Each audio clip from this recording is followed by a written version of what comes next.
Let me explain the Housing Unit Comparison Report. First, we collect over 100,000 price lists annually from customers like you. The coverage rate is about 70%, and you can view them. There is a standard pricing method that we apply using these price lists. For example, how much higher the price goes for each floor level, or how much more expensive a corner unit is. Using that standard pricing method, we calculate what would be an appropriate price, and that is the outline of the Housing Unit Comparison Report. However, there are conditions for providing this service. One is that you make a model room reservation through Sumae Surfin. The second condition is that you send us the price list obtained from the model room visit. We offer the report to those who fulfill these conditions. Specifically, the price list data forms the basis, and then we analyze how much more or less expensive the unit would be based on factors like floor level, orientation, and whether it's a corner unit.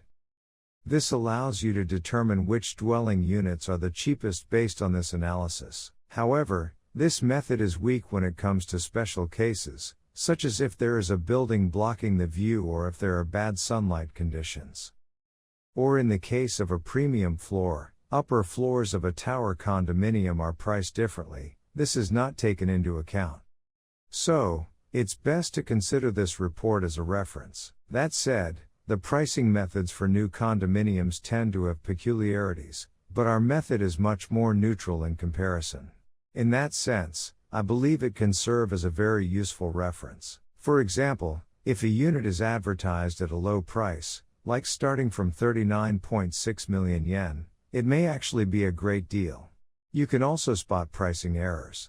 There are quite a few pricing errors out there. Additionally, it helps you identify popular dwelling units, which can be of great use to you. The report ranks dwelling units by how undervalued they are, showing something like a 16% undervalued figure in order. For this particular property, the higher floors turned out to be relatively cheaper.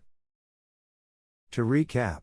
Step 1. If you want to generate this report, go to the property overview. If there is a housing unit comparison report available for that property, please request it. If it's not available, you need to make a model room reservation, submit the price list, and then we will provide the housing unit comparison report. Using this report, you might find that there can be a price difference of several million yen even within the same condominium. I hope you can make good use of this tool.